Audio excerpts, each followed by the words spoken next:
అయోధ్యలో ఒక అతను ఉండేవాడు. సో తను చాలా బద్ధకంగా ఉన్నాడనమాట, చాలా లేజీ. సో ఎల్లప్పుడు తను భోజనం తినుకోవాలి, భోజనం తినాలి, పడుకోవాలి, పని ఏం చేసేవాడు కాదు. సో మొత్తం మీద ఆ ఇంట్లో ఉన్న వాళ్ళందరికీ విసుకొచ్చేసి, బాబు నువ్వు ఏదైనా ఆశ్రమం జాయిన్ అయిపో, ఎలాగో ఇంట్లో ఏం పని చేయట్లేదు, మాకు నీతో బెజార్ వచ్చేసింది. సో మొత్తం మీద తను అనుకున్నాడు, సరే అయితే నేను ఏదో ఒక ఆశ్రమం జాయిన్ అయిపోతాను ఎందుకు అని. తను వెతుకుంటున్నాడు అయోధ్యలో ఏ ఆశ్రమం జాయిన్ అవ్వాలి ఎక్కడికైనా. మొత్తం మీద ఒక ఆశ్రమంలో తను ఏం గమనించాడంటే, ఓ గురుగారు ఉన్నారు. ఆ గురుగారు చాలా లావుగా ఉన్నారనమాట. తను అనుకున్నాడు, ఈ గురుగారు బాగున్నారు, లావుగా ఉన్నారు, బహుశా ఈ ఆశ్రమంలో మంచి భోజనం పెడుతున్నారు, ఇక్కడ జాయిన్ అయిపోతే బాగుంది. కొంతసేపు తర్వాత గురుగారు శిష్యులు వచ్చారు, వాళ్ళు కూడా లావుగా ఉన్నారు. తనకి కన్ఫర్మ్ అయిపోయింది, ఇది బాగుందండి, ఇక్కడ నేను జాయిన్ అవుతాను, భోజనం బాగా పెడతారని. వెళ్ళాడు గురుగారి దగ్గర, నేను మీ ఆశ్రమం జాయిన్ అవుతాను, కానీ నాకు ఒకటే, భోజనం ఎన్నిసారి పెడతారు? సో గురుగారు అన్నారు 2 times. 2 times నాకు సరిపోతుంది, నాకు 3 times కావాలంటే గురుగారు అన్నారు, పొద్దున ఇస్తారు కదా, అదే నువ్వు మధ్యాహ్నంకు ఉంచు, ఏం ప్రాబ్లం లేదు. తనకి చాలా హ్యాపీ అనిపించింది, చాలా బాగుంది ఈ ఆశ్రమం, అసలు పొద్దున మధ్యాహ్నం సాయంత్రం తినాలి, భజన చేయాలి, గురుగారు ఏదో వాహిస్తూ ఉంటారు, అది వినాలి, ఆయన హ్యాపీ అయిపోతారు. 15 రోజులు గడిచిపోయింది, చాలా ఆనందంగా ఉంటున్నాడు.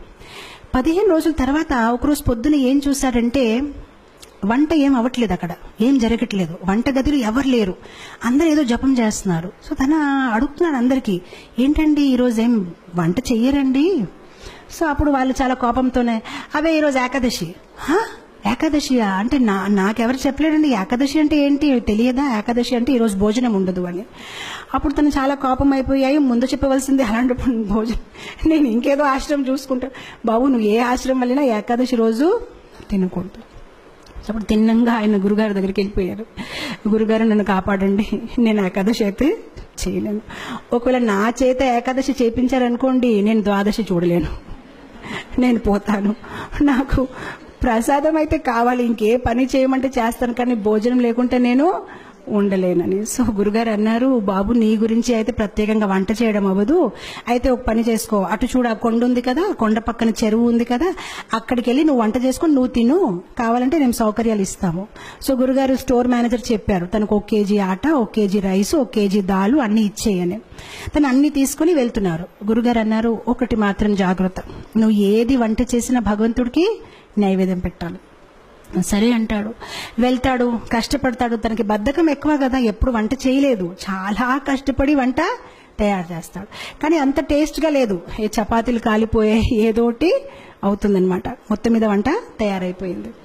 సో వంట తయారైనప్పటికీ తులసి ఆకలి వెతుకున్నాడు, తులసి ఆకు పెట్టాడు, భగవంతుడికి పిలుస్తున్నాడు, కానీ భగవంతుడు రావట్లేదు. సో అప్పుడు తను చక్కగా ఒక పాట పాడతారనమాట.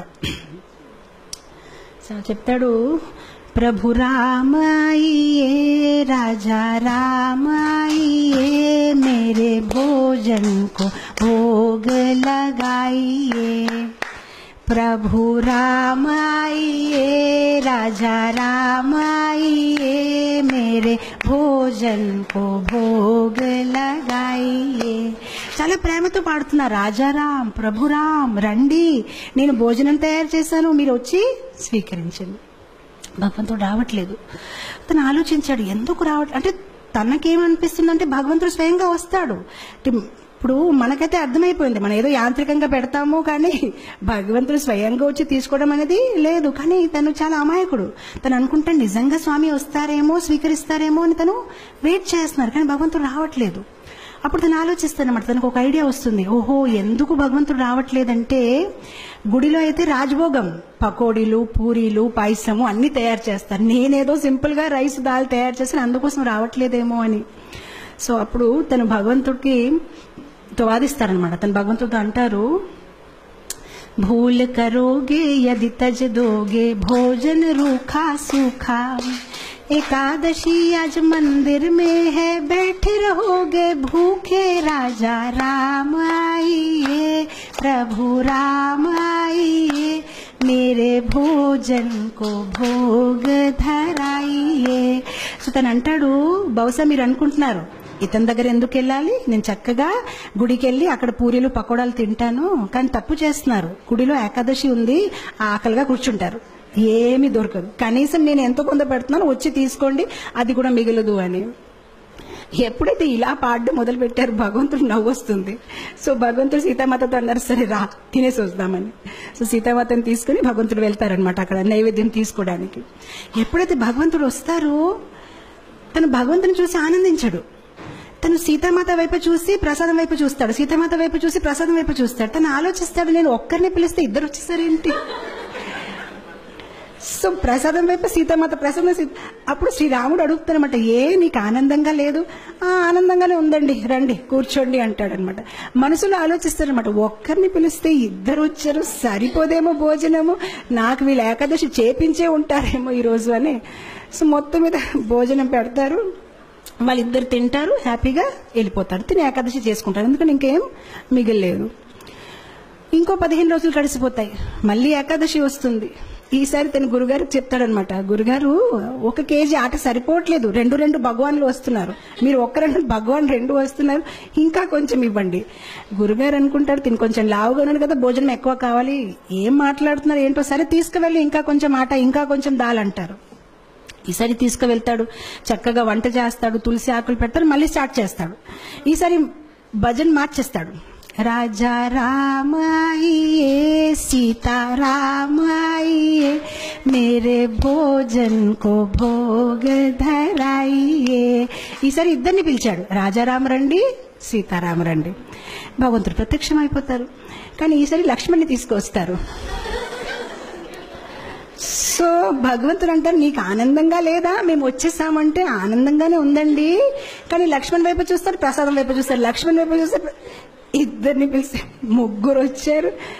ఈసారి కూడా నా ఏకాదశి అయిపోయింది, నాకేం మిగలదు అని. అయితే రండి కూర్చోండి భోజనం పెడతానని భోజనం పెడతారు, భగవంతుడు తింటారు, వెళ్ళిపోతారు. తను అనుకుంటారు, సరే అయితే నెక్స్ట్ టైం నుంచి 3 పీపుల్. మళ్ళీ వెళ్తారు గురుగారి దగ్గర, గురుగారు కొంచెం ఇది సరిపోవట్లేదు. సరే గురుగారు ఒప్పుకుంటారు, సరే ఇవ్వండి, మేబీ సాయంత్రం పూట మళ్ళీ తింటాడేమో అని. ఈసారి మళ్ళీ పాటలు పాడడం, ఏకాదశి రోజు వెళ్ళాడు, వంట చేశాడు, తులసి పెట్టాడు. రాజా రామాయియే సీతారామాయియే లక్ష్మణ్ సాథ్ లాయియే మేరే భోజన్ కో భోగ్ ధరాయియే. వచ్చేస్తారు సీతారాం, లక్ష్మణ్ అండ్ హనుమాన్. ఇతను మళ్ళీ భోజనం వైపు చూస్తారు, హనుమాన్ వైపు చూస్తారు, భోజనం వైపు చూస్తారు, హనుమాన్ వైపు చూస్తారు. ఇదేం పద్ధతి కాదు, ఒక్కరు పిలిస్తే ఇద్దరు, ఇద్దరు పిలిస్తే ముగ్గురు, ముగ్గురు పిలిస్తే 4. శ్రీరాముడు మళ్ళీ అడుగుతారు, నీకు సంతోషంగా లేదు? చాలా సంతోషంగా ఉంది, రండి కూర్చోండి అంటాడు, భోజనం పెడతారు. ఈసారి ఎప్పుడైతే సీతారాం ప్రసాదం అన్ని తినేసి వెళ్ళిపోతున్నారు, అప్పుడు తను అడుగుతాడు, ఏమంటే ఏం అనుకోకపోతే నెక్స్ట్ టైం ఎంతమంది వస్తారండి? మీరు ముందు నుంచి చెప్తే నేను కొంచెం, అంటే నాకు 4 ఏకాదశులు అయిపోయాయి, కనీసం నేను కొంచెం ఎక్కువ తెచ్చేస్తానంటే శ్రీరాముడు ఏం చెప్పరు, నవ్వుతూ వెళ్ళిపోతారనమాట. తను ఆలోచిస్తారు, సరే నేను ఏదో ఒకటి చెయ్యాలి, ఎందుకంటే కుటుంబ సహిత వచ్చేస్తున్నారని. మనం మ్యారేజ్ కార్డులో కూడా 1 పెడితే 1 వస్తారు, కానీ 2 ఇదేంటి ఇలా ఉందని. తర్వాత ఏకాదశి రోజు మళ్ళీ గురుగారు చెప్తారు, నాకు 10 కేజీ ఆటలు కావాలి, 10 కేజీ రైస్ కావాలి.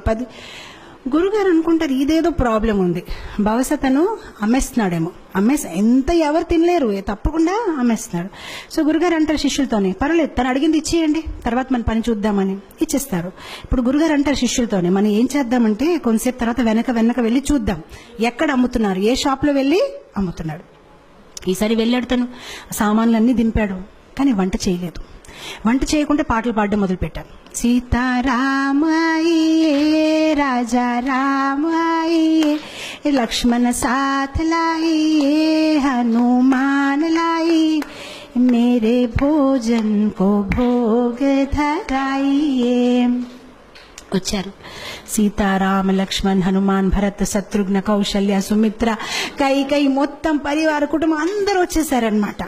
సో అప్పుడు వచ్చేసి, బాబు మేము వచ్చేసామని. సో అతను అందరు లెక్క పెట్టుకుంటున్నారు, వచ్చారు, చాలా మంది వచ్చారు. సో అప్పుడు భగవంతుడు అన్నారు, ప్రసాదం ఎక్కడుంది? సో అప్పుడు తిని అన్నాడు, నేనెందుకు వంట చేయాలి, నేను చేస్తాను, మీరు తినేసి వెళ్ళిపోతారు, నాకేది మిగలదు, అదిగో అక్కడ ఉంది, మీరు వంట చేయండి, తినేసి వెళ్ళిపోండి, ఎలాగో నాకేమీ దొరకదు, గత కొన్ని ఏకాదశి నుంచి నేను ఏకాదశి చేస్తున్నాను, అక్కడ ఉండి వంట చేసి తినేసి వెళ్ళిపోండి. ఇంకా తనకి కోపం వచ్చేసి చెట్టు కింద పడుకుంటాడు, ఇంకా లాభం లేదు, వీళ్ళు ఎప్పుడు చెప్పినా మొత్తం కుటుంబం తీసుకు వచ్చేస్తారు. సో శ్రీరాముడు అంటారు సరే అయితే. సో శ్రీరాముడు కూరగాయలకు వస్తున్నారు, సీతామాత వంట మొదలు పెట్టారు, లక్ష్మణ్ కర్రలు తీసుకొచ్చారు, హనుమాన్ పండు తీసుకుని వస్తున్నారు, అందరు బిజీ అయిపోయారు. ఆయన ఎప్పుడైతే సీతామాత ఇలా వంట చేస్తున్నారు, దేవతలందరూ కూడా కింద దిగిపోయారు, ఆ ఋషులు మునీలు అందరూ చాలా హడావడిగా అయిపోయింది. అక్కడ వంటలు అవుతున్నాయన్నమాట, ఎంతో మందికి వాళ్ళు కుకింగ్ చేస్తున్నారనమాట. అండ్ అదే సమయంలో అక్కడ గురుగారు వచ్చారు శిష్యులతోని, అంటే చూద్దాం ఇతను ఏం చేస్తారని. కానీ గురుగారికి ఏమీ కనిపించట్లేదు. ఆయనకి ఎలా కనిపించిందంటే చెట్టు కింద ఇతను పడుకొని ఉన్నాడు, ఆ సామాన్లు అక్కడ పడేస్తున్నాయి. సో అప్పుడు గురుగారు తను లేపి చెప్తున్నారు, నువ్వు చెయ్యవా వంట, ఏం చేస్తున్నావని. అప్పుడు శిష్యుడు చెప్తారు, మీకు కనిపించట్లేదా, ఇంతమంది వంట చేస్తున్నారు, ఇగో చూడండి సీతామాత ఏం ఇగో చూడండి ఇదేమవుతుందని. అప్పుడు గురుగారు అంటే నాకేమీ కనిపించట్లేదు. సో అప్పుడు తను కోపంతో శ్రీరాముడు చెప్తారు, మీరు కనిపిస్తారా లేదా, లేదంటే నా మీద ఆయనకి సందేహం ఉంటుంది, కనిపించండి అని చెప్తారు. సరే కనిపిస్తామంటే అందరు కనిపిస్తారనమాట. సో అప్పుడు అందరు కనిపిస్తే గురుగారు ఇంకా కళ్ళల్లో నీళ్ళు వచ్చేసి, నేను ఎన్ని సంవత్సరాల నుంచి శ్రీరాముడిని పూజిస్తే నాకు దొరకలేదు, కానీ నీ ఒక సరళ స్వభావం, నీ ఒక అమాయకత్వం చూసి భగవంతుడు వెంటనే ప్రత్యక్షమయ్యారని ఆయన ఏడ్చి ఆ శిష్యుడిని కౌగలించారనమాట. సో ఇక్కడ భగవంతుడు మన ఒక సరళ స్వభావం, మనలో వినయం ఎంత ఉంది, మనలో అమాయకత్వం ఎంత ఉంది. భగవంతుడికి కాంప్లికేటెడ్ పీపుల్ ఇష్టం లేదు. మనలో జ్ఞానం ఎక్కువ ఉంటే బహుశా భగవంతుడు నన్ను ఇష్టపడతారు అనేది కాదు, మనలో ప్రేమ ఎక్కువ ఉంటే భగవంతుడు మనని ఇష్టపడతారు. సరళంగా ఉండాలి. చెప్పాలంటే భగవంతుడికి ఎలాంటి పీపుల్ ఇష్టం, చైల్డ్ లైక్ ఇన్నోసెన్స్. ఎవరిలో అయితే ఎక్కువ హిపోక్రసీ, ఎక్కువ ఆలోచనలు లేదు, చాలా సింపుల్ హార్టెడ్ ఉంటారు, అలాంటి వాళ్ళని భగవంతుడు ఇష్టపడతారు.